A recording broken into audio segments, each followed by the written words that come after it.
Амжилтын эхлэл болсон хүсэл мөрөөдөл эхлээд сэтгэл зүрхэд тасдаг.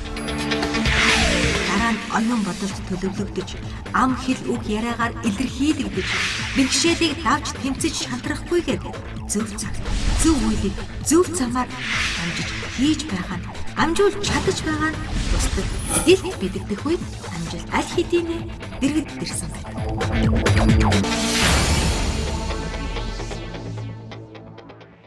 Сайн байцгаана үзэгчдээ, амжилт нэвтрүүлэгт давтаа морил. Нэвтрүүлгийн энэ удаагийн дугаард сайт сонь сэтгүүл дээр их бичигддэг хэдий ч хэвлэл мэдээллийн хэрэгслэр хэр бараг ярилцлага өгч байгаагүй тийм нэгэн бүсгүй оролцож байна. Түүнтэй бид Zuki Lounge-ийн VIP өрөөнд ярилцах.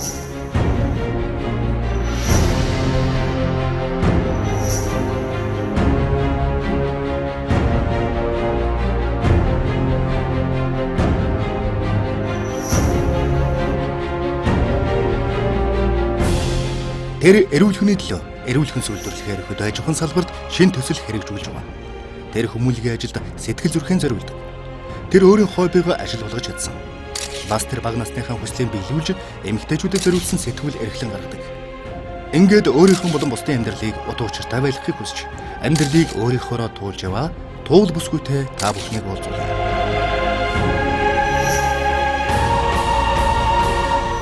За танд өнөөдрийн мэндийг хүргэе. Маш их ажилтай байж бидэнд цаг гаргаж нэвтрүүлэгт маань оролцоо зөвшөөрсөн танд маш их баярлалаа. Тэгэд ярилцлага би нэг ийм асуултаар эхлэе гэж бодож байна л да. Таны хэвлэл мэдээлэлээр тэр дундаа энэ сайт сонин сэтгүүлээр маш их хэрэгждэг шүү дээ, тий. Дипломатч Эрдэнэ Чулууны охин, Улсын хурлын гишүүн Сод Билгийн ихнэр, за брэнд хатагтай гэх мэтчлэнгээр тий. Энэ бүхний цаана байгаа туул гэж хэн бэ? Та өөрийгөө нэг яг өөрийнхөө тодорхойлооч. Одоо намайг Эрдэнэ Чулууны туул гэдэг. Би эдийн засагч мэргэжилтэй. Монгол улсын эдийн засгийн их сургуулийг эдийн засгийн магистр зэрэгээр хамгаалж төгссөн. Мөн бизнесийн чиглэлээр бизнесийн удирдлагын магистрийн зэрэгтэй. За одоо ажигна гэдэг компаниг удирдах ажиллуулж явж байгаа. Сонирхдаг зүйл маань бол нэлээд олон зөв сонирхон загвар сэтгүүл зөв тэгээд цаашлах юм бол спорт юу ер нь олон төрлийн зүйл сонирхдаг. 3 хүүхэдтэй нөхөртөөгөө ингээд тавуулаа бид нар амьдардаг. Тийм жирийн нэг эмэгтэй байна. Ер нь нэг өдрийн амьдрал их завгүй өнгөрөнд өглөө босоод 3 жоохон хүүхэдтэй нэгэн сургуульд нь явуулна, дараачихын цэцэрлэгт нь явуулна. Тэгээ багтаагаа үлдэнэ. Багыгаа босгоно. Тэгэл яарал цагтаа яарал 9 ахс гэл ажилдаа орж ирнэ. Тэгээ орой хэд хүртэл? Орой бол нилийн орой хүртэл. Тэгээд 9-10 дуусахгүй шүү дээ ажил. Би зүгээр эмэгтэй хүнийхээ хувьд асууж байгаа асуулт шүү. Нөхөр хүүхэд шуухад тэгээд хоол дунд гэр цэвэрлэх хувцс хонор гэж одоо дөрдөөдөө үзэн дээ. Эмэгтэй хүний хувьд тэр бүхнийгээ яаж зохицуулж байна? Ер нь бол мэдээж чинь өөрийнхөө одоо алдаан дээр сурна тийм анх удаа ингээл бүгдийг зохицуулж чаддаг тийм бас ховор. Бид нар ч бас хүүхдтэй байж үзээгүй анхны одоо 6 жилийн өмнөөс л одоо тэгээд анхныхаа хүүхдтэй болсон. Тэгээд их л сандарч яардаг байсан. Сүүлд бол ер нь бол яг аргаа болсон. Тэр маань бол яаж вэ гэхээр ажил дээрээ байхдаа хүртэл хүүхдүүд рүүгээ байнгын холбоотой байна. Байнгын ярин тэрнтэйгээ яаж хийж ийн хаягийн сюрприз бай сургууль дээр нь очино. Тэгээд мэдээж хэрэг ажил дээр байхдаа ажлын завгүй ч гэсэн уцаа авч нөхөртөөгөө бид хоёр бас 2-3 үг солино яаж ийн өнөөдөр нь яаж өнгөрөв. Тэгэхээр байнгын би одоо физикийн хувьд одоо нэг хажууд байж чадахгүй ч гэсэн байнгын холбоотой байна. Тийм. Эсвэл нэг гоё сюрприз бэлэг бэлдэх гэх мэтлэн хүүхдүүдтэй ч гэсэн. Тэгэл ийм л байдлаар одоохонд амжуулж байна тийм. 10 цагаа байнга мэдрүүлж байна гэсэн. Байнга мэдрүүлэн тийм. Тийм гомж байгаа хүүхдтэй юм ч одоо тэгээс. Яг зүгээр өөрийн биеэр харах хүүхдүүдээ хичээл номыг хийлгэх тэр дээр бол амралтын өдрөөр цаг зав гарах уу? Үгүй яг хаяа ингээд 7 хоногт нэг 2 удаа эртхэн гүйж очиод ажилдаасаа. Тэгээд хичээлийн хийлгэшээ буцаа гараад явах. Бас тийм тохиолдол байна. Тийм. Таны нэг гадаадд их олон жил болсон, гадаадд төрж ирсэн гэдэг л дээ. Баг гадаадын иргэншилтэй юу, хаана төрж ирсэн тухайгаа яриач. За би Унгар төрсөн. Унгар төрсөн шалтгаан бол манай аав дипломатч хүн байдаг. Олон жил одоо гадаад явдлын яамд бодлоо үйлдвэрийн яам дипломатч ажиллаж байсан хүн байна. Бид нэр тэгээд би одоо өөрийнхөө амьдралынхаа талын одоо Унгар улсад талын бол одоо Монголд өнгөрүүлсэн. Гадаад мэдээж иргэншил байхгүй би Монгол иргэншил. Одоо нэг Америк төрсэн хүүхдүүд чинь баг Америк ирэх гээд Монгол руугаа орж ирэхдээ виз авдаг гэлдэгдэг шиг л Унгарт өрхөө бас магадгүй тийм болоо гэж би ч Монголд 10 жил төгссөн. 6 нас хүртэл Унгарт аав минь Унгарт ажиллаж байсан болохоор Унгарт байж байгаад Монголд ирж би 23 дунд сургуулийг төгссөн 10 дугаар анги хүртэл тэнд суралцсан. Сургуулаа төгсөөд харин их сургууль руу би гадагшаа явсан. Тэгэхээр миний амьдрал бол бусдын адил Монголд ч өнгөрсөн, гадаадд ч өнгөрсөн. За энэ тэгвэл 23 дугаар сургуулийг төгслөө. Тэгээд хүн болгон тулгардаг мэрэгжил сонгохдоо та өөрөө дурлаж байж сонгосноо эсвэл магадгүй аавынхаа зөвлөснөөр эдийн засгч гэдэг мэрэгжлийг сонгосноо энэ тухай. Ер нь бол би өөрөө багасаа тоон дэх дуртай, тоо физик, хим дэх дуртай. Олимпиадад оролцдог. Тийм хүүхэд байсан. Тэгээд ч яг тэр сонирхлоороо дагаад эдийн засаг сонирхож эхэлсэн юм бол. Тэгээд ер нь эдийн засгийн их сургуульд орё гэж шийдээд өөрөө Будапешт улсын хотын эдийн засгийн их сургуульд суралцсан. Энэ бол одоо Унгарийн хувьд бол маш хамгийн том их сургууль нь маш хүнд тийм их сургууль байдаг. Тэгээд би Унгарт очиод 1 жил бэлтгэх сургууль суралцж байгаа. Тэгээд шалгалтаа өгсөн. Тэдний сургуульд суралцж байсан. Тийм түүхтэй юм аа. За. Тэгвэл их л сурлах сайтай байж. Ер нь багаас л сурлах сайтай гэрээсээ гардаггүй. Хичээлээ хийгээл сууж яадаг. Нэлээд тийм тэмцэгч төрлийн тийм хүүхэд байсан. Хийсэн зүйлээ заавал дуусгадаг. Тэгэл хичээлээ ухаан сууж яадаг. Тийм л хүүхэд байлаа. Тэгээд ер нь гадаадад сургууль төгссөн хүмүүсийн хувьд бол бас маш их хэрэгэлзээтэй зүйл биш. Эндээ ажиллах уу? Монгол руугаа явж ажиллах уу гэдэг асуулт бол ерөөсөө баг хүн болгоо асуудаг л ахал та. Би их сургуульд суралцж байхдаа Унгарын үндэсний банкт Европын холбооны одоо нэг төрлийн мөнгөнд тэмдэг болох Европын холбооны урс танилцуулж байхад би яг одоо тэнд тэр гардаж хийх группт нь би бас сургуулийн хажуугаар ажиллаж байсан. За. Тэгээ дадлага хийж ирсэн. Тэгэхээр дадлага хийжсэн гэвэл зөв баг 6 сарын хугацаанд дадлага хийж ирсэн. Тэгээд их сургуулаа төгсөөд яг тодорхой бас шийдэг байсан. Хаана Монголд очиж ажиллах уу, Унгарт ажиллах уу гэдгээр шийдэг байтал надад бас нэг байгууллагаас ажиллах санал ирж байсан. Тэр нь бол Голланд Унгарын худалдааны танхим. За энэ танхим нь юу гэдэг вэ гэхээр одоо Голландын томхон одоо дэлхийд одоо алдартай том компаниуд байна. Одоо ING банк байна, Heineken компани, Philips, тийм ээ, KLM гэх мэт юм том компаниудыг одоо Унгарт бизнес хийхэд нь холбож өгдөг, зөөлчилж өгдөг, бизнес уулзсан оролцдог, гэрээ хэлцээр нь тусалж оролцдог гэх мэтлэн ийм ажил хийдэг юм алтан одоо худалдааны одоо танхим юм байна. Тэр танхимд би анх захирлын туслахаар ажиллах санал авч ажиллаж орж исэн. Тэгээд 6 сарын дараа ерөн намайг захирлаар тавих уу гэсэн тийм санал ирсэн. Тэгэхээр миний хувьд бол тэнд тэр Унгар улсад Унгар иргэд ажиллаж болохоор байхад тэрэн дээр Голланд иргэд ажиллаж болох тэр алтан байгууллагад зүгээр нэг Монгол охинд тэгээд ч Монгол охиндоо бүр дөнгөж 23 4 настай байсан хүнд бас ингэж одоо ажиллах санал одоо өгсөнд би гайхажсэн. Гэхдээ тэгээд ажил гэж бодоод тэрэнд чинь удаан бодлого өгөх шууд ажиллая гэж аваад явсан тэрэг. Энэ тэгвэл амьдралд тань гарсан маш том амжилт байхаа тий. Сургуулаа төгсөөд гоё ажилд орно гэдэг. Тэгээ ажилдаа ороод маш сайн ажилласныхаа дараа захирлын албан тушаал томилогдно гэдэг бол тэгээд Монгол охин тий. Энэ үнэхээр таны амьдралдаа гарч ирсэн хамгийн том амжилт болов гэж би бодож байна. Яг тэр үед би нэг ажил гэж бодоод өдөр тутамдаа гүүгээл нойрчгүй хоолчгүй тэгээд ингээл гүүгээл ажил хийгээл яваад тэр үед нэг амжилт гэж нэг хараагүй. Тэгээд одоо ингээд бас ингээд буцаа бодоход тийм байна. Бас амжилт юм байна. Энэс гадна бас айгүйч их юм суралцсан юм байна гол нь. Тэр олон хүнээс ямар их юм одоо суралцсан юм. Одоо тэрийг өнөөдөр хүртэл би өдөр тутамд бас хэрэглэж тэрийг ингэж дадлагжуул, бүс хөгжүүл, сайжруулж явж чаддаг. Миний суурийг тэр байгууллага тавьсан гэж хэлж болно. Тэр ажил амьдрал амжилтын үнд суурийг тавьсан Унгарын худалдааны танхимын захирлаар ажиллаж байхдаа нэгэн ирээдүйдээ бизнесийг өөрийн мэдлэг боловсрал ажилдаа тулгуурлан хийж байжээ. Тэр үедээ Европын улбооны улс Хятадыг маш их сонирхож байсан бөгөөд Европт үйлдвэрлэл эрхлэхэд зардал өндөртэй байдаг болохоор үйлдвэрлэлээ Хятад руу шилжүүлэх үүд замыг хайж байсан юм. Найзтайгаа хамт эхлүүлсэн ажлынхаа хүрээнд тэр хэд хэдэн үйлдвэрийг Хятад улстай холбож өгч Хятадын Гуанжу болон бусад мужид Европын үйлдвэрүүдийг байгуулахад хувь нэмрээ оруулжээ. Ирээдүйдээ бизнес, итгэл хүлээлгсэн захирлын ажлын орхин Монголд ирэх болсны шалтгаан нь юу байсан юм болов? Би ажлынхаа дундуур Монголд нэг 14 хоногор ирсэн. Нутагт 14 хоног ирж амръя гэдээ ирсэн. Тэр үедээ би нөхөртөөгөө таарлцсан. Тэгээ ер нь 5-аас 10 минут л ярьсан баг бит хоёр. Тэгээ имэйлээс солилцоод би маргааш нь буцаад Монгол нисэх ажилдаа байсан. Тэгээд тэрнээс хойш холбоонд ороод хоёулаа байнгын холбогдож байнгын нэгэндээ имэйл биш шаардсаар хагаад. Тэгээ одоо сэтгэлийн дуудлагаар гэдэг юм уу те. Тэгээ шууд одоо ирж Монголд амьдрий гэдэг эргэлзэх шалтгаангүйгээр ерөөсө бүх юмаа багаж бодлоо. Тэгээд Монголд ороод ирсэн. Одоо тэгээд тэр сайхан албан тушаалыг тэр одоо захирлынхаа албан тушаалыг тэгээ за би болио ингээд би Монгол руу гай боллоо гэдгийг тэгээд хэлээд ирсэн. Гайхаж хүлээж авсан бүгд. Дахиж бодох уу гэж хугацаа өгөх бодолтой тийм байсан.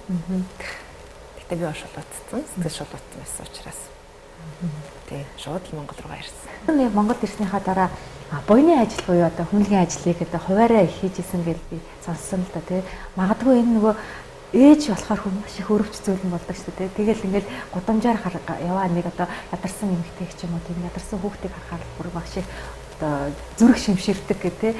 Магадгүй хүмүүлгийн ажлыг эхлэх болсон нь үнэтэй холбоотой ээж болсонтой холбоотой хаа.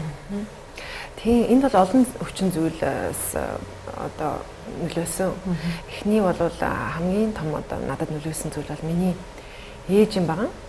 Миний ээж бол гидрогеологч мэргэжилтэй. Тэр үеийн одоо хотын захиргаанд ажиллаж байсан. Одооны нөгөө мэргэжлийн хяналтанд ажиллаж байсан. Олон жил ажилласан төрийн албан агч байгаа. Ээж минь мэргэжлийн хяналтын ажлынхаа хүрээнд тасрамжийн газруудаар маш их явдаг байсан. Тэгэх болгонд намайг дандаа авч явдаг. Тэгээд одоо бодох нь манай ээж аягүй тийм зөв юм хийжсэн байгаа юм. Нөгөө байнга яг өөрийнхөө хийж байгаа ажлыг таниулж, танилцуулж, мэдрүүлж тийм тэгээд намайг бас энэ нийгмийн нэг гишүүн гэдгийг аягүй тийм багаас минь суулгаж өгсөн. Тэгээ ороод ингээд явахтар ээж маань юу гэдэг одоо улиралт нэг удаа очдог ч юм уу. Тэгэхээр хүүхдүүд нь бүр таньдаг болчихсон. Тэгээл нэг хаалган голхолоор ээжээ гэж удаас нь гүгээд очино. Тэгэхээр би ч нөгөө хүүхэд нь тэгэл нэг бишгүй юм бодогддаг юм тэр үед. Тэгэл ер нь дотроо ээж маань ер нь уулзалт хүнд одоо их чухал уулзалт ч гэсэн намайг аваад орчдөг. Тэгэл би ч нэг хүүхд тэрнээ ингээд бүгдийг анхаарал ингээд юм тэгдэг юм байна гэд өөрөөр нийгмийн дээр харилцаанд айгуу тийм багасаа орсон. Тэрэнд одоо би ээжтэй маш их талархдаг. Тэгээд тэр тийм газар намайг танилцуулж өгсөн. Нийгмийн талрын данаж би бас айгуу тийм баярлдаг. За тэр бол нэгдүгээрт миний хувьд айгуу нөлөөсөн зүйлээ. Хоёрдугаар мэдээч хэрэг одоо би 6-аас насны бод 3 хүүхэдтэй надад мэдээч тэр 3 маань надад миний нүдийг нээж өгсөн. Миний амьдралыг харах одоо үнцгийг тис ондоо болгож өгсөн.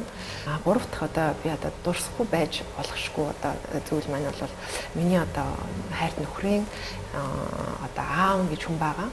Монголчууд даяараа энэ хүнийг мэднэ. Тэгэхээр энэ айлын гэрт орсон өдрөөл би энэ хүн надад тэр гэрт нь тэр орчин тойрон бүх газар нь амьд байгаа юм шиг тэгж тийм сэтгэл төрүүлж байсан. Удамжинд хүртэл явхад ямар ч хамаагүй хүмүүс хурж ирээл малгайгаа тайлал сод билгүү одоо танаа авч надад ингэж тусалж байсан. Манай амьдрал ингэж өөрчлөгдсөн гэл нэг одоо уулуурхан компани хүн хурж ирээл танаа авч намайг одоо ингэж дэмжиж байсан учраас би одоо ийм том компани босгочоод явж байна. Өөрөөр хэлбэл ерөөсөө нас хүүс амьдралын одоо ямар байдал тийм ээ хамааралгүй хүмүүс гинт хүнсээ зах дээр ч гэсэн явж хат хурж ирдэг. Энэ бүхэн юу гэж бодод тэгэхээр яг ямар хүн байсан гэдгийг би айгүй сонирхож судалж явж байсан. Тэгэхээр энэ хүн бол айгүй хүнд тусалдаг. Хүн туслахыгаа юуны түрүүнд бас тавьдаг тийм хүн байсан. Яг нийгэм ус төрийн ямар нэгэн шалтгаанаас болж янз бүрийн нэр зүүсэн. Гэхдээ би бол өмнө хизээ нэгэн цагт одоо гарна гэдэгт би одоо зөв итгэдэг. Тэгээд 2007 оноос миний анхны хүүхд өрчгөөд содо бит хоёр лагер руу хоёул машин бараа явж идлээ. Явж явах үедээ хоёул ярилцахгүй. За чи бид хоёрын нийгэмд энэ устаа, ийм аавтаа ер нь нийгэмд юу үлдээх вэ гэд хоёул ярилцсан. Тэгэхэд маа нөхөр яг ер нь их тийм яриад авахгүй их дуугаа одоо тийм юмыг бодож тэгж ярьдаг хүн. тэгж яснаа гэнт хэлэхгүй. Ер нь аав бол их хүндэл их тусалдаг байсан. Хоёлаа тэр тусалдаг байсныг энэ хүүхдүүдтэй л зааж өгье.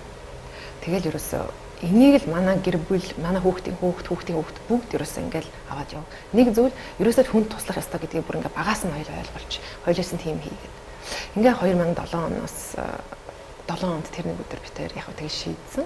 Нийгэмд юу хэрэгтэй болбол. Тэгэхээр энэ ямар нэгэн үйл ажиллагааг л дандаа нийгэм рүү тусгаж боддог. Тэгэхээр энэ бусдад ямар үйл явдал таах бол гэж бодож байна. Үйл ажиллагаа хийдэг.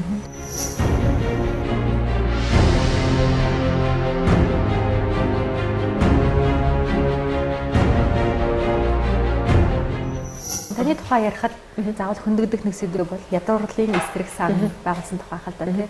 Тэгээд танаа сангаас явуулж байгаа үйл ажиллагааны хувьд ингээд судлахад зүгээр олон хүмүүлийн ажил нэрээр хүмүүс танд тусламж үзүүлдэг л дээ тий. Магадгүй тэр нь онсон ч байгаа, оноогүй ч байгаа баг тий. Зүгээр яг өөрөө судалж байж туслах хүмүүсээ сонгодог гэж сонссон. Би өөрөө шийдээд өөрөө төлөвлөгөөгөө гаргаад тэгээ ер нь ядуурлын нэг судлаа гэж бодсон. Ингээд би өөрөө ерөөсөө нэг өдөр гараад машинда суугаал тэгэл гэр хороолуудаар явж эхлээл айлуудаар явахдаа би ингэж яг тэмдэглэл бүгдэлдэг. Нэг айлтаа ороод нэр ус гээл тэгэл ерөөсөө бүх өөртөө сонирхож байгаа асуултыг тавьдаг. Хизэнээс хойш юм байлаа. Хэдэн төгрөгийн цалинтай юу болох вэ? Яагаад болох вэ? Таны бодлоор юу вэ гэд. Тэг ингээд зургийг аваад ингээд өөр ингэсэн ингээд хөтлөл хийгээ явсан.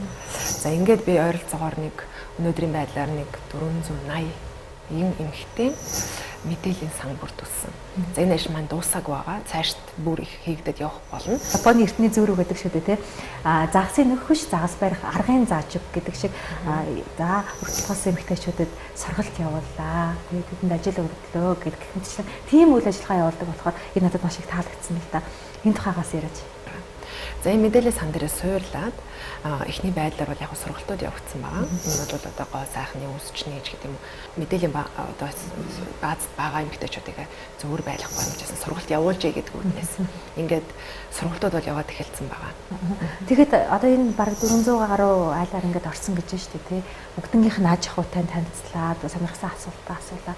Тэр бүгдээс харахад ер нь ингээд ядуу байгаа, амьдралд хэцүү байгаагийн шалтгаан нь тэр хүмүүст өөрсдөнд нь байна уу, сэтгхүүд нь байна уу?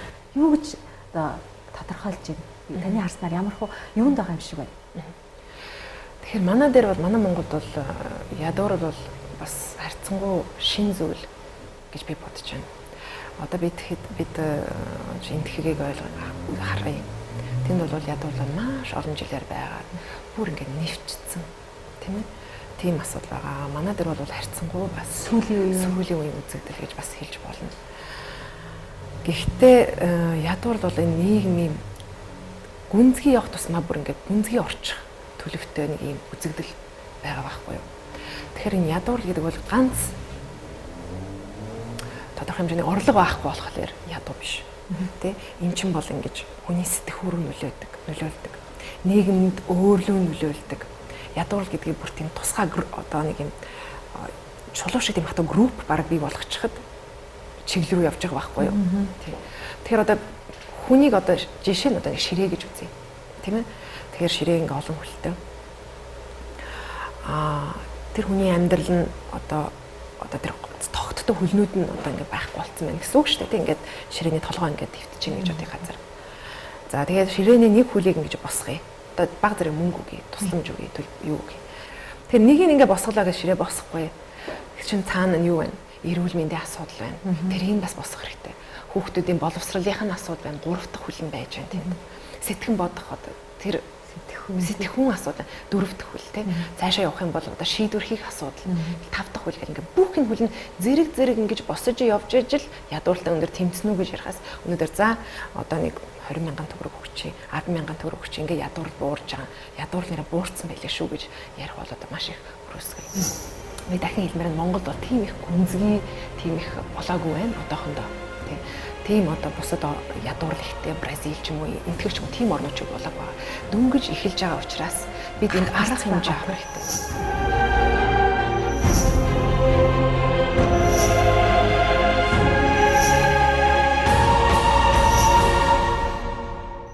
Анасаач тэгж бодож исэн. Одооч би компаниудыг тэгж уриалдаг. одоо бүгд хайрцнаасаа гадуур сэтгэе. Тэр гаднаас ирэх тусламжийг хүлээхэ болёо.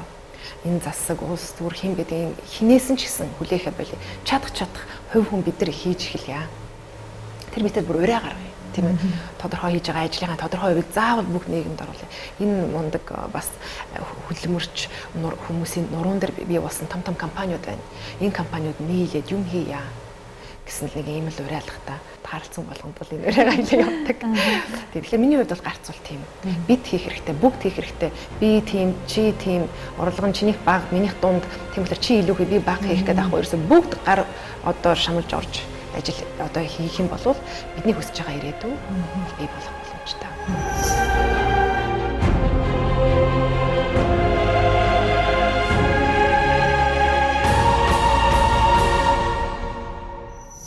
Ер нь ингээ хүмүүлгийн ажлагч юм ямар нэгэн хүн туслахтай ер нь зүгээр чимээгүй хүн тусалсан зүгээр нэг ингээл PR олгоод ингээ хэрэггүй байдаг гэл хүмүүс хэлдэг л дээ тий.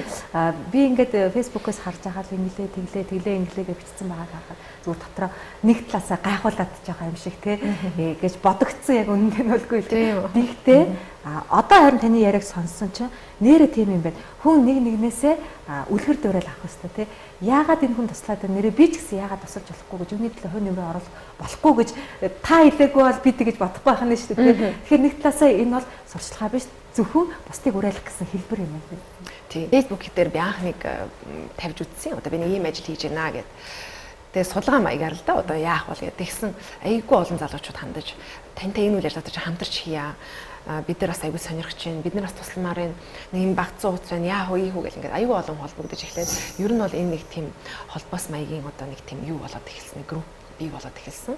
Байнгын хоорондоо харьцаж яадаг, ярьж яадаг ийм ажил тэгж хийх үгээд. Тэгээ би ч урам авсан. Бүрч тэрүүгээр хий гэж бодсон. Тэгээ юу н ажил маань одоо миний хүсэж байгаа тэр ажил маань сайхан явсан учраас би одоо бус хүмүүсийг хэл яриа нэг анхаар тавиагүй. Яг үнэн хэлэх юм бол манай монголчууд гэлтгүй ер нь хүмүүсийн хувьд нэг тийм ойлголт байдаг л да тий. Мөнгөтэй л болчих бол амьдрал нь гоё болчих юм шиг, мөнгөтэй л болчих бол аз жаргалтай болчих юм шиг гэж боддог. Гэтэ харин арцсангүй биднийг бодвол та өөр гэсэн бизнестэй түүгээрээ мөнгө олцсон мөнгөтэй хүн шүү дээ тий. Тэгэхээр мөнгө танд тэр хүссэн аз жаргалыг өгч чадчих байгаа юу? Тэр мөнгөтэй гэдэг үг чинь үгийг агай бодмоор санагдаж байна л да. Тэгээ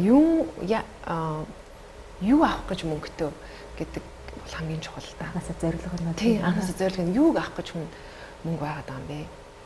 Миний хүссэн, миний хий гэсэн юмд бол миний мөнгө хангалттай биш. Би айгүй харамсдаг тэрэнд.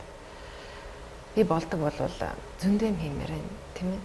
Сургууль, цэцэрлэг, айгүй их юм барьж, айгүй их одоо их юм хиймээр байна. Тэрэнд миний сансан, бодсон, хүссэнд миний мөнгө хангалттай биш. Тэг тодорхой хэмжээгээр би хийгээд явж байгаа. Жаргалтай юу гэдэг асуудал бас нэг тийм мөнгөтэй бол жаргалтай гэхэл мөнгө жаргал хоёр бол нэг тийм холбогддог зүйл бол биш.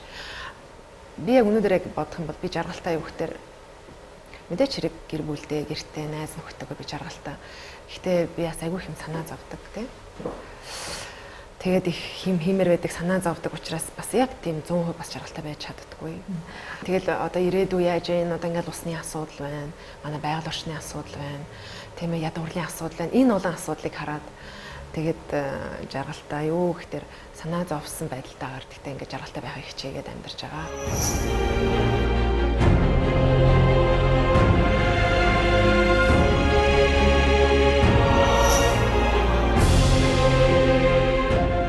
Эхэлсэн л бол эцсийг үзэж буй санаа амардаг тэрээр хийх дуртай зүйлээ хойш тавин нэгэн төслийг амжилттай хэрэгжүүлж байгаа. Нэвтрүүлгийн дараагийн хэсгээр бид энэ тухай ярилцах болно. Нэвтрүүлгийн дараагийн хэсэгт Маяг сайн мэдэж байна. Одоо гарын одоо 5 хүрээнд багтахгүй цөөхөн хүн байдаг. Бас байсан байх тий. Байсан. За одоо харин хоёулаа ажил албар руугаа оръё. Ажил одоо хийж байгаа төслийн чинь тухай ярил л да. Одоо хэрэгжүүлж байгаа энэ төсөл хөдөө аж ахуйн салбарт тэр дундаа бараг сонсогдож байгаагүй дахианы аж ахуй Монголд эрхэлж байгаа гэсэн. Тэгэхээр яг хаа дахианы аж ахуй гэхээр өндөгний чиглэлийн дахианы аж ахуй зөндөө байдаг л байна. Махны чиглэлийн хурд нь Монголд хийжсэн юм уу? Маяг сайн мэдэж байна. Махны чиглэлийн дахианы аж ахуйг бол 60-аад онд, 80-аад онд хийх гэж үзсэн байт юм билээ. Тэгээд санхүүгийн боломжоос бас мэргэжлийн тутамг байдлаас үүдээд амжилттай болоогүй хаагдсан тийм тохиолдлыг бол мэдэх юм. Манайх бол үндэсний хөрөнгө оруулалтаагаар бий болсон одоо Монголд хамгийн анхны махны чиглэлийн дахианы цогцлбор аж ахуй. Тэгэхээр цогцлбор гэдэг нь юу гэсэн үг вэ гэхээр ерөөсөө бүх одоо өндөгнөөс эхлээл цаашаа мах болон бэлэн бүтээгдэхүүн гарах бүх процесс нь манай үйлдвэрт одоо багтаж одоо орчир тогтдгоо гэсэн. Тэгэхээр тижээлийн үйлдвэр хүртэл манай дотор байгаа гэж ойлгож болно. Яагаад энэ төслийг эхлүүлэх болсон юм бэ? Магадгүй зөвхөн ашгаа бодох юм бол гадаадаас импортлж оруулж ирээл зарах нь илүү та нарт амар хялбар тий магадгүй ашгаа өгөх байсан баг. Яагаад яг энийг Монголда хийгээж утсан юм бэ? Тэгэхээр дахиад нөгөө ашиг гэж харахаасаа илүүтэйгээр бас л нөгөө нийгэмдээ яг юу урт удаан хугацаагаар байгуулвал миний амьдарч байгаа нийгэмд энэ одоо эргээр нөлөөлөх вэ гэдгийг бас бодсон. Энэ төсөлд орохоо өмнө бас нэлийн бодож орсон төсөлтэй. Ээж хүн болооч ч тэр хүүхдүүдэд гараад хүнс цуглуулаад хүүхдүүдэд гэр бүлдээ нэг эрүүл сайхан хоол хийгээд өгч гэхээр манай дээр одоо хүнсний баталгаа одоо маш муу шин юм одоо ховор тийм ээ. Шин одоо ногоо, шин одоо мах, шин одоо боловсруулсан бүтээгдэхүүн ч гэсэн одоо тийм ховор дандаа гаднаас олон сарын хугацаанд түгээг тэтэрч гэсэн ийм бараа бүтээгдэхүүнүүд байдаг. Ингээд их хүний хувьд бол надад бол энэ айгүй хүндрэлтэй санагдчихсан. Тэгээд энэ дээр нэмээд одоо өвөлдөө бид нар утаатаа гарч ороход хэцүү хүүтэн, биеийн тамир хийгээд ингээд яваад байх хэцүү ийм нөхцөлд одоо бид нар яаж энэ хүүхдүүдэд энэ гэр бүлээ эрүүл авч явах вэ гэдээ ингээд бодсон л доо. Энэ бол гонц одоо надад гарц харагдсан тэрний үг гэхээр эрүүл байдлаар хүүхд гэр бүлээ хооллоо. За тэгээд ийм одоо бас бодолтойгоор одоо энэ төслийг одоо эхлэе гэсэн одоо санаа дурсан. Нөгөө талаас болох дээр энэ хүү төслийг их за тодорхой хэмжээгээр энэ бол надад бол мэдээж хэрэг бизнес болно. Гэхдээ нөгөө талдаа бол нийгэмд ямар ач холбогдолтой юм бэ гэсэнд бол энэ бол маш их ач холбогдол юм шиг санагдсан. Тэгэхээр хоёрланд нь ашигтай байсан учраас одоо энэ төслийг эхлүүлсэн. Тэгэхээр өөрснөө Монголда үйлдвэрлэж одоо бүтээгдэхүүнийг бий болгох юм бол наад захын нэгдүгээрт баталгаатай буцах эзэнтэй гэдэг чинь манайх хоёрдугаар болохоор ятгахтаа бид нар шинээр нэгдэх юм да. Урдаас бид нар ятгахтаа юу идэж байгаа хаанаас ирж байгаа ямар тэжээлээ тэжээгцэн юу идэж байгаа гэдгээ бид нар бас мэдэж ятгахтаа дахиад юм хаа идэн тийм. Тэгэхээр манай дахиад бол бүгд одоо Монголда ургасан одоо буудаагаар гол тэжээлээ хийж одоо тэжээгдэж байгаа шугамуд байдаг. Тэгэхээр ийм учиртайгаар одоо энэ үйлдвэрийг байгуулсан юм аа. Бас за дөрөвдүгээртгээ явах юм бол би тэгж бодож байна. Дөрөвдүгээр тэнд чинь Монгол хүмүүс ажиллана. Өөрөөр хэлбэл ажилгүй хүмүүс ажилтай болно гэсэн үг. Тэгээ бас хамгийн нэг гоё зүйл нь нөгөө үйлдвэрээ барихтаа ч гэсэн налахад барьсан байсан шүү дээ. Энэ бас бодлоготой юу? Тий, тэглгүй яах вэ? Тэгэхээр яг хаана барих вэ гэдээ 2 3 бас газрын бас санал байсан. Тэгж бодож байгаад ер нь налах бол манайда одоо хотынхан бусад үүргүүдийг бодвол харьцангуй жоохон орлого багтаа үүрэгт ордог. Тэгэхээр налах дүүрэгтээ барьж, налах дүүрэгт одоо олон айл үрхээс ажилд хүмүүсийг авч цаашд бол налах дүүргийнхнийг ер нь одоо сонирхож байгаа хүмүүсийг дахиачин мэрэгжилтэй Монголын хамгийн анхны дахиачин мэрэгжилтэй болгож авъя. Тэгээ нэг орлогын байнгын нэг суурьтай болгоё гэсэн юм зорилгоор бид нар одоо бас налахт байгуулсан.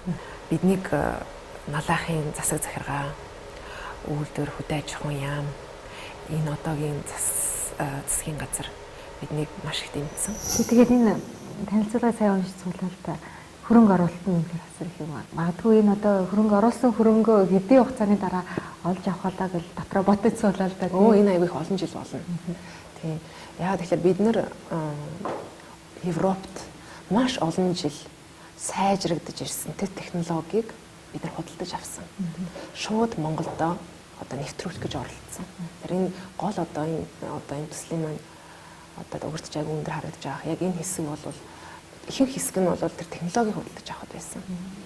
Тэр энэ технологи бол одоо Европт бол өчнөө бол баг өнгөрсөн зуунаас баг эхэлж боловсрогдож чинь сайжирч ирсэн технологи байхгүй. Энийг бид нар Монголд одоо бэлнээр нь авч одоо нэвтрүүлсэн гэж хэлж байна.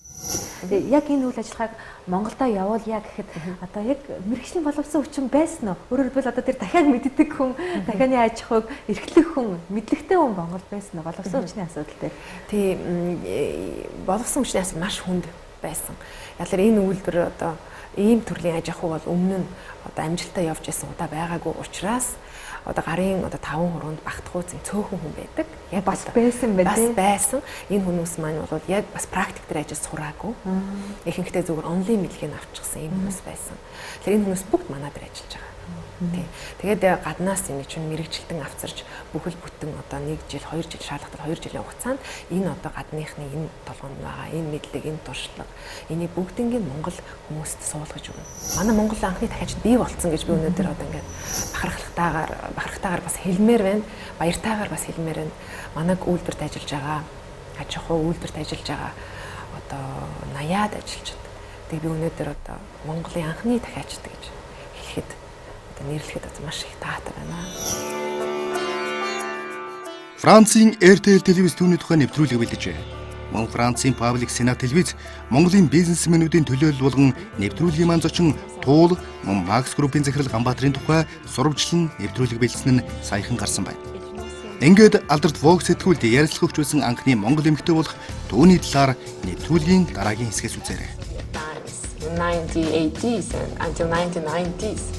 I remember that if you go to shop like Нэвтрүүлгийн дараагийн хэсэгт өөрийн хобби, өөрийн дуртай юмдаа хамгийн бага цаг зардаг юм байна шүү дээ.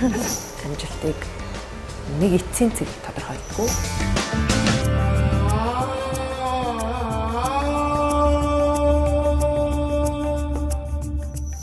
Таны хувьд бол хоббигоо өөрийн сонирхдаг зүйлсээ ажил болгож чадсан. Тэр нь бол хайрын урам салон, автоун сэтгүүл гэдэг. Тийм миний хоббинууд. Би таны фэйсбүүкнээс яг Израиль сэрийн хил дээр авахулсан зургийг ингээ харж ирсэн л да. Тэрнийхээ доор нь CNN-ийн сэтгүүлч болох мөрөөдлөө бэлдүүлэх шахлаа гэж бичсэн байсан. Магадгүй автоун сэтгүүлтэй холбогдсон нь үүнтэй холбоотой юу?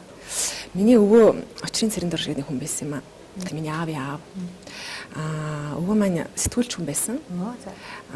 Өмнө сонины хариуцлагатай редактор. Мон цамыг анх байгуулж ирсэн хүн. Тэгэхээр яг тулгын тавилцж ирсэн хүн гэж хэлж болно. Олон жил ажиллаж ирсэн. Дараа нь Улаан туг гэх сонин байсан. Монгол Ардын Ёсол намын тэр сонинд бас одоо даахлах редактораар надад ажиллаж ирсэн юм хүн байгаамаа. За тэгээ өвөө бид хоёр бас нэг тийм адилхан сонирхолтой юм шиг байна. Би бас одоо юм бичих, багасаа юм бичих, юм унших айгу дуртай. Тэгээд CNN-д одоо бас яг жоохон хүүхдийн мөрөөдөлтэй CNN-ийг ингээ телевизээр харахтаа яна CNN-ийг одоо сурвалжлагч болчих юмсан, сэтгүүлч нь болчих юмсан. Тэгээ энтэй адилхан ингээ юм янз бүрийн газар үзэх юмсан гэж мөрөөддөг байсан. Автоны хувьд бол яг автон бол мэдээч хэрэг миний одоо тэр дотор байдаг тэр нууцлаг байдаг тэр одоо сонирхлыг бас одоо гаргаж ирж чадах болов уу гэж бодож би одоо энэ автоун сэтгүүлд одоо ингэж бас гар бие оролцож эхэлсэн. Автоун сэтгүүлүүд байгуулагдаад нэлээд удсан сэтгүүл. Урд нь бол entertainment чиглэлийнх байсан шүү дээ. Тэгэд одоо бол бодлого нь арай өөр болцсон юм шиг санагдсан л да. Ер нь ямар нэгэн одоо энэ үйл ажиллагаа явуулахдаа ганц одоо надад энэ үйл ажиллагаа ямар ашиг авчрах уу гэдэг талаас нь биш. Нийгэмд бас ямар ашиг одоо тус тийм авчрч чадах уу гэдэг талаас нь одоо ингэ шийдэж үйл ажиллагаануудаа явуулдаг болсон. Автоун сэтгүүлийн хувьд бол одоо манай нэг олон сэтгүүл хийдэг хүмүүс мэдж байгаа. Автоун сэтгүүлийн хувьд бол энэ бол ерөөсөө тийм ашиг гарсан одоо тийм салбар биш. Манайх бол одоо ашиггүй ажилдаг. Гэхдээ тодорхой хэмжээгээр мэдээч хэрэг ажлынхаа цалинг төлөх тэр хэмжээний одоо бид баланслаад явдаг гэж хэлж болно. Яагаад ингэ энэ олон жил аваад явчихсан юм бэ гэхээр энэ сэтгүүлийг бид нийгмийн чиглэл рүү одоо болгосон. Анх бол entertainment чиглэлийн байсан. Та бүхэн мэдж байгаа. Тэгээд одоо энд одоо манай одоо өрх толгоосон эмэгтэйчүүд одоо дуу хоолой болоосаа гэдэг зүгнээс мөн нийгмийн олон одоо хурц асуудлууд, хурц бичих асуудлууд хамгийн бүх асуудлуудыг бид одоо хамарч одоо нийгэмтэй холбоотой асуудлыг хамарч бичдэг болсон. Ер нь хүмүүст нөлөөлж болох зүйлсүүдийн хамгийн түрүүнд би энэ хэвлэл мэдээлэл хэрэгсэл телевизэг гэж боддог л да. Тэгээд дараад нь сонин сэтгүүл гэдэг тий. Тэгээд яг үүнийхээ дагуу одоо нөгөө автоун сэтгүүл маань сайхан дүүтэй болсон байгаа шүү дээ. Тий, нэг психологи сэтгүүл гаргаж эхэлж байгаа. Энэ бол сэтгэл зүйн талын одоо зөвлөгөө ярилцлагууд орж явах юм. Энэ бол дөнгөж эхлээд одоо нэг 2 дахь дугаараа гаргаж явж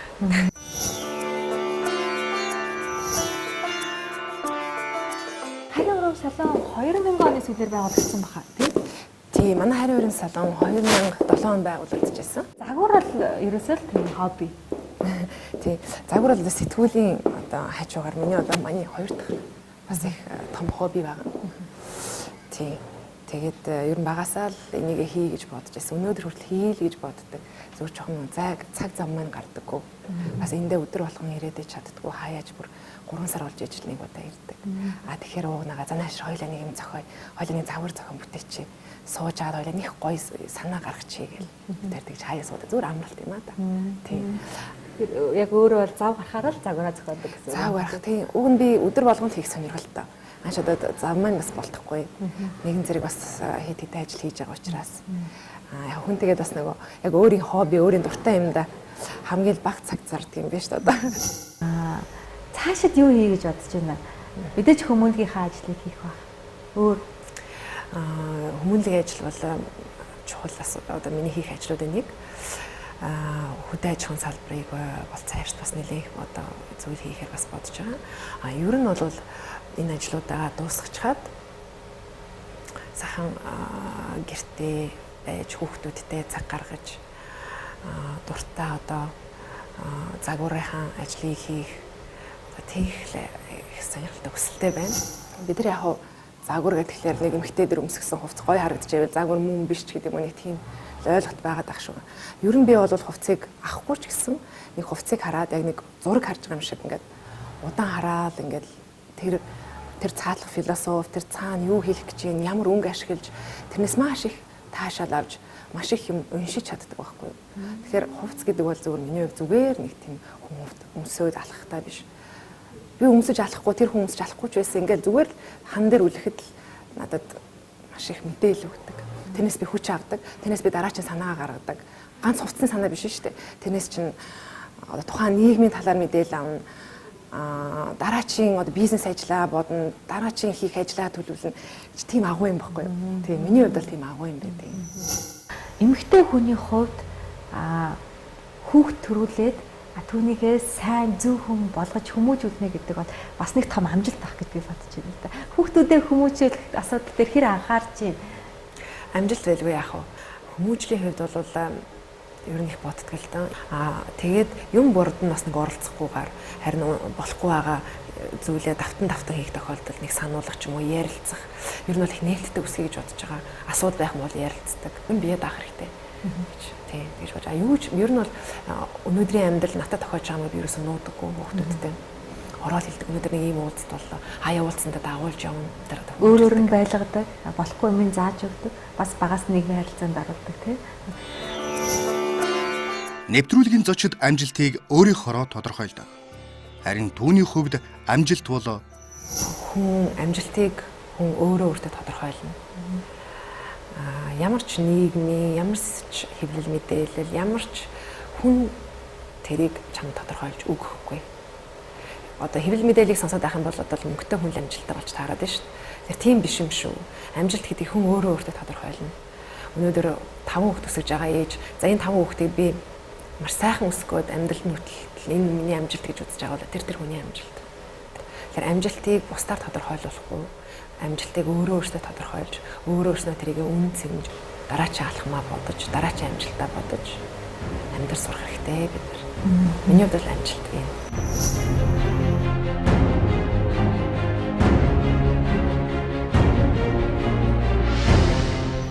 Тэгээд өнөөдөр олон улсын эмэгтэйчүүдийн эрхийг хамгаалах өдөр буюу бидний ярьж санснаар Мартин намны өдөр би танд бяцхан бэлэг бэлдсэн байгаа. Энэ харандаа бол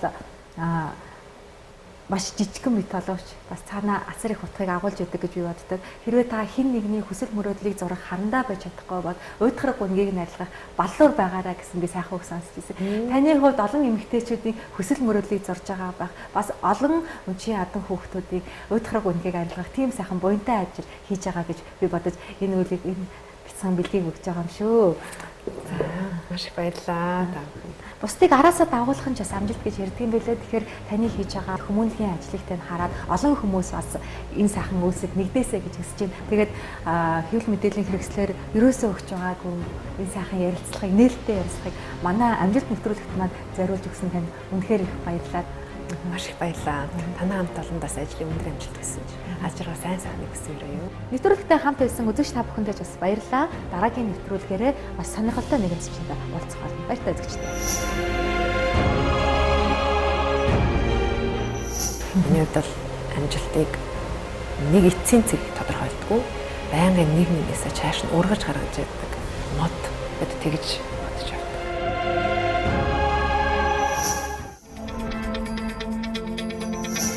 Нэвтрүүлгийн дараагийн дугаарт Галшиг бадрааж чадаж байгаа тийм нэгэн эрхэм оролцож байна. Япон орон руу явах зорилго нь юу байсан бэ? Японд очиод газар үзэнгээ хэдэн төгрөг бичлэгээсээ нөөцөлж яваад ирчихээд жишээлбэл мэдээж аягүй тийм ядраал, унмаар юм шиг, болимоор юм шиг тийм үеуд бас хүнд бас тохиолддог юм л да. Амжилт гэдэг бол нэг том алхам хийснээр ирдэг. Маш олон жижиг алхмуудаас бүрддэг гэдэг. Яг л таны амьдрал тийм байсан байна.